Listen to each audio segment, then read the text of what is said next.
Hey, what's up with the internet? Your boy's back, this time with a vid on Valkyr.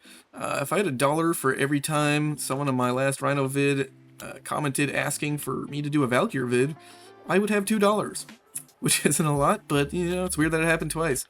So, I figure, I'm a man of the people, I've played Valkyr enough, I got some builds cooked, why not? Let's get it. So, when talking about Valkyr, I would say there's three main, mistakes people would do that, you should avoid. And I'll go over them one by one now. I mean, some might seem pretty obvious to you, but I've been around on the internet long enough to see, people not building ways I would expect her to. So, let's just make sure to state the obvious if it needs to be said. First things first, I don't understand why anyone would not build her for 100% uptime Hysteria. Why would you pick Valkyr and not build for permanent invulnerability? That's, her one main thing, along with her exalted weapon. That's Valkyr, basically. Her first ability is nothing. Her third ability is also nothing. Her second ability is an attack speed boost, basically, just that. And it is also her helminth ability.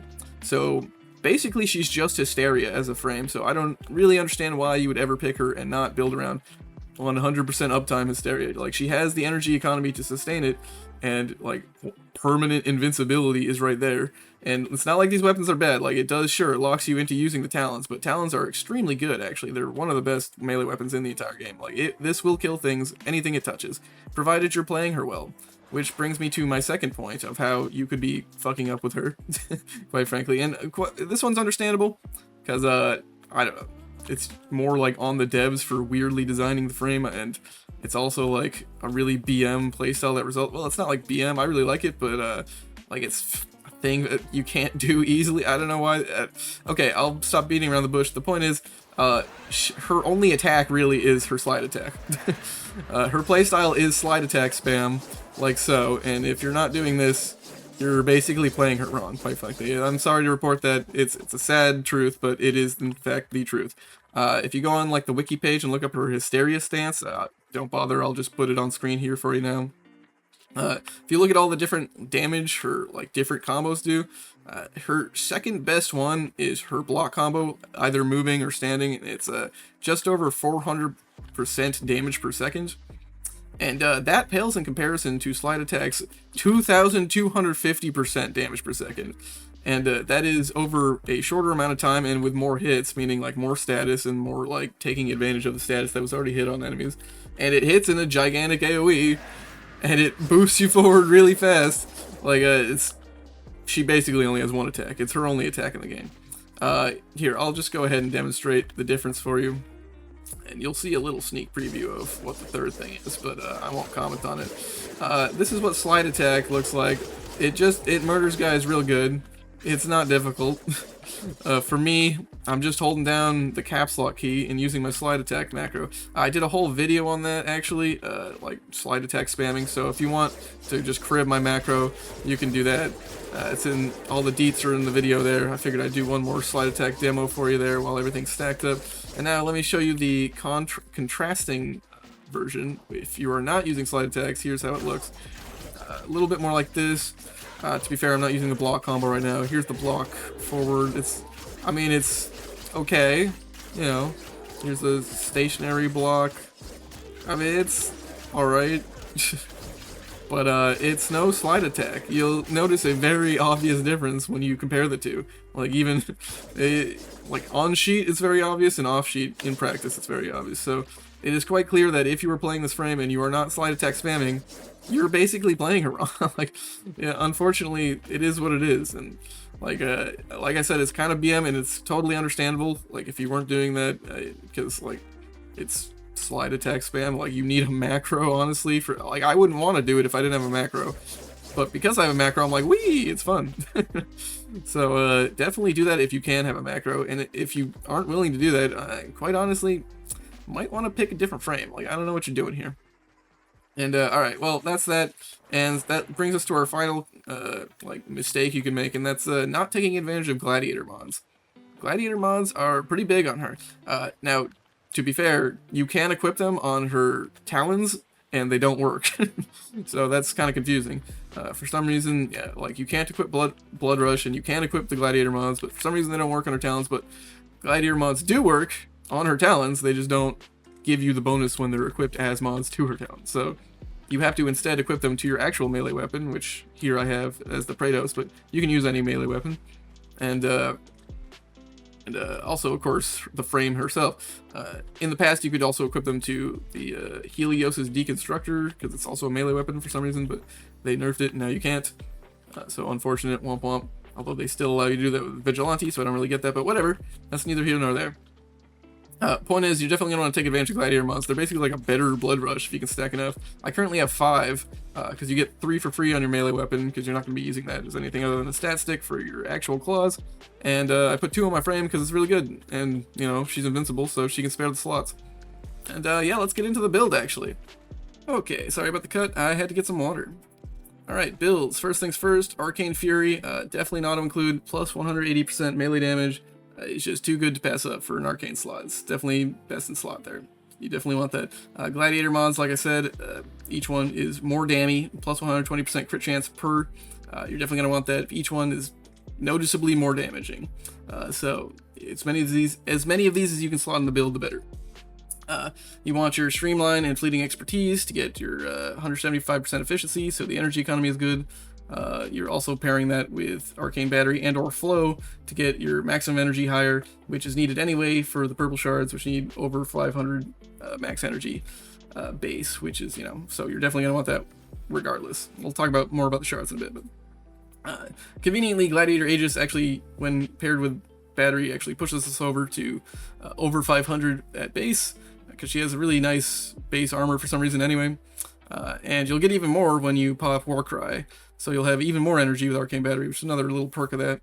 And another reason why Eternal War is good. I actually would use this anyway, just because it's a pain in the ass to constantly have to keep casting Warcry.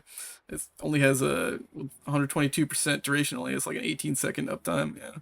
But this gets like doubled to 36 with stacks of Eternal War, and it doesn't really matter. It's basically just up the entire time, as long as you can keep your kills per second up, which is really nice. I noticed that a lot more than like a third Gladiator mod, or, well, technically 6, so I would recommend that already in and of itself. But another thing that's nice about it is that it avoids the losing energy from the buff expiring, because when your armor goes down from the buff expiring from Warcry, because it does give you armor for some reason.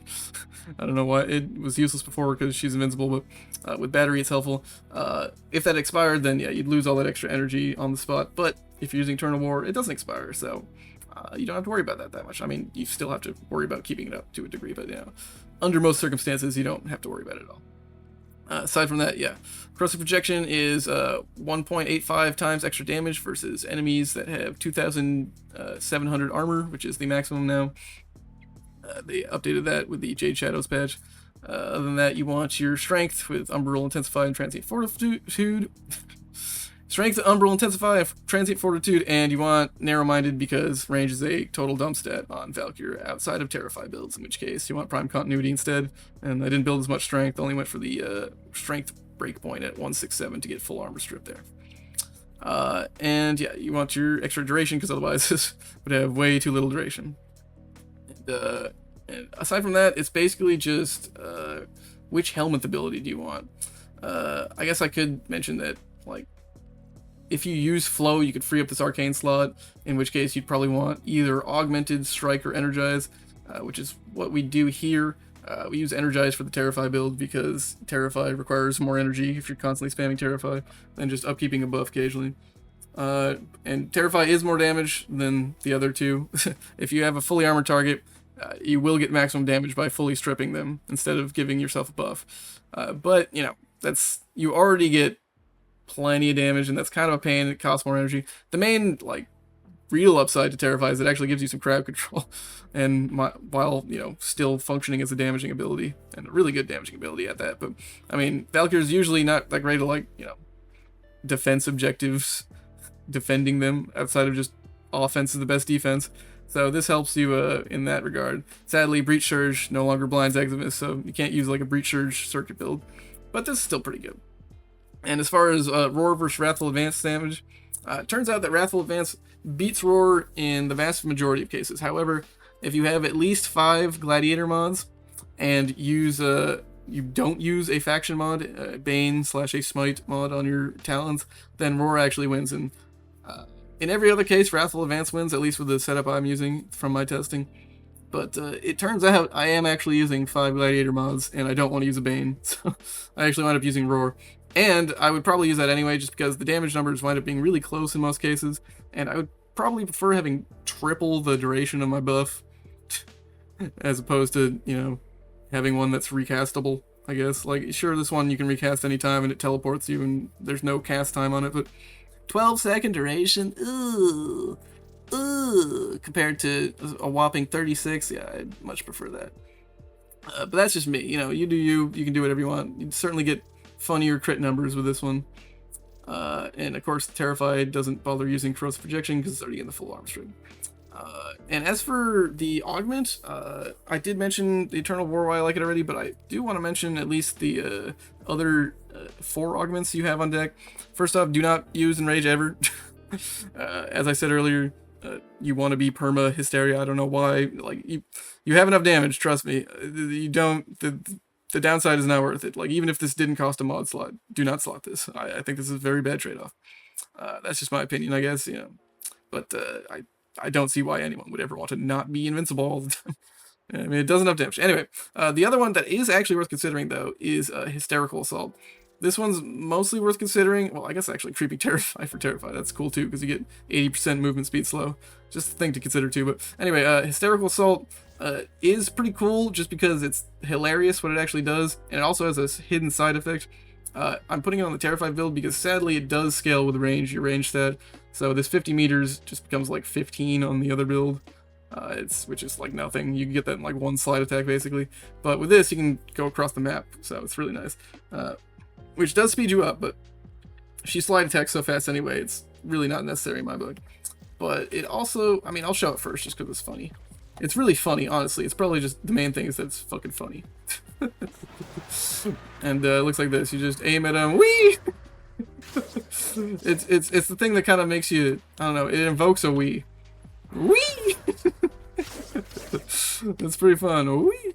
But okay, that's I don't really see the point in it because if you have, you know, well, I mean, I kind of see the point. It is faster, but like if you're not going to really be needing it. If you're doing this, you can just do this, but you can also do that. Wee! And it will speed it up a little bit. So, I mean, that's something. It is fun. There's that. Although sometimes it also like fucks up your FOV if you, yeah, see? Look at this. I told you. Look at how fucked up my field of view is. That's a point against it. That's one of the main reasons I wouldn't use it, actually. What the fuck is this?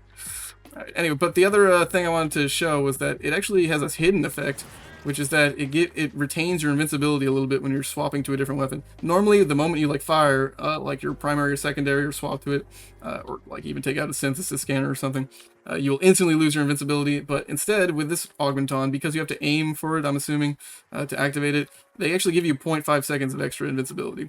So you'll notice when I shot, it didn't immediately lose the invincibility, as opposed to if I didn't have the augment, it would immediately lose the invincibility. Which means you can actually kind of like pop in and out and not lose invulnerability. The like timing's tight, but sometimes it works. It's pretty rare actually. I don't know. Depends on the weapon. I don't know. But I mean, your shield gate would save you anyway. Theoretically, you could do kind of like a hybrid Hysteria shooting people playstyle with that mod, but I don't think it's worth because Hysteria already does an assload of damage, and it like is invulnerable the whole time. And I wouldn't have to deal with any of that bullshit. So I don't know. But I figured I would mention it at the very least. Does it fix the thing? Oh my god, my FOV is permanently like this. Okay, well, whatever, cool. Only one other thing to talk about anyway, which is the talons, the talon build. I found that crit damage is actually worth keeping, even with 3 Tau crit shards. Maybe this would change if I had more crit shards, but I don't want to have less crit shards. Actually, I didn't talk about the shards yet, did I? Okay, I'll get back to that in a second. Of course, Bane is optimal damage, or your smite mod, technically. Your faction damage is going to be a better, you know, damage output than just putting another crit damage mod on. Pretty obviously, because it's like its own multiplier, even without, like, slash dots, which we get very few of. This is obviously the better option, because it gives more damage multiplier. But since it is a, you know, faction damage mod, which is really annoying, I prefer not to use it and just use good old Organ Shatter. I've tested Organ Shatter versus Spoiled Strike as well. Yeah, with the 3 crit shards I have currently, Spoiled Strike is still worse.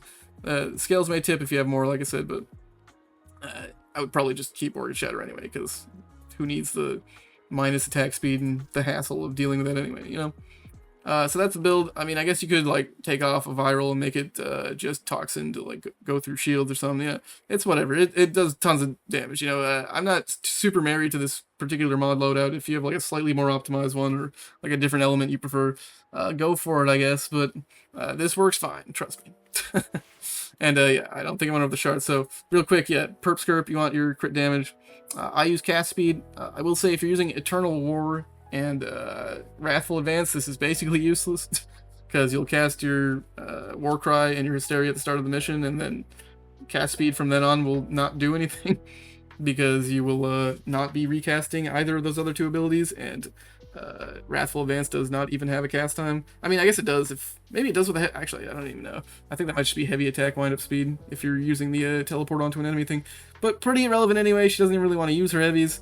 Slide attack is still better, amazingly enough. So yeah, that's what I use personally, just because I use Roar usually, and it's just kind of annoying. I just like having cast speed. It's kind of just a personal preference thing. You can totally replace this with a perp script. It is what it is. However, I do definitely recommend having a little bit of maximum energy on spawn, because you want to start each mission by popping your... Well, this one's Terrify, so I should more properly switch to like a Roar build. By popping your 2 buffs, and then your Hysteria, and then, you know, slide attacking around while maintaining enough energy economy to keep Hysteria up, which definitely requires a little bit of initial energy, but not enough that you need to waste either a Tau or a mod slot on it. So just this alone is fine in my book. So yeah, that's that. Other than that, you know, having a companion would be nice. A Tenacious Bond, of course, increase crit damage a little bit more, but, you know, that's for everyone, so whatever. Okay, I think that finally does it. Let's fucking FOV. Okay, whatever. Let's dive into an SP Circulus demo. Jump cut. Alright, let's get it. I think for this one, I'm just gonna, like, skip ahead to the acolytes and Thrax in a minute, because after about a minute of this, I think you'll get the idea. It's literally just this. I'm invincible, so nothing to worry about there. And obviously I'm completely murdering these guys the moment I touch them. So no problem there either. And all I'm doing is holding down caps lock and steering with my slide attack macro. As you can see, this is extremely effective. And energy economy wise, we're not having a problem. This is easy peasy lemon squeezy. So, oh, okay, lag there. I don't know what that was about. Yeah, I mean, honestly, I think you already get it, so I think I'm just going to go ahead and skip the video over to where an acolyte spawns, and I'll see you in a bit. Okay. Oh, jeez, looks like they're all going to spawn at the same time. Alright. Unless, I mean, act like it's spawn? There we go, jeez. Boop. And acolyte, where? There he is. See ya, bye. Alright, GG. Now you see how it performs. As you can see, yeah, it works real good. I mean, yeah. Feel free to copy paste my build. I think you'll agree it's pretty good. Or, you know, feel free to put a utility helminth on, I guess, because clearly I don't really need more damage. You do you, fam. Hopefully you like the build and the vid. Please like or subscribe or whatever, I guess, if indeed you found this helpful. Good old engagement reminders. And if you didn't, keep your goddamn mouth shut. I'm kidding. You know me, hateful comments, you know. That's engagement too. Alright, I'll catch you on the flip side. Peace.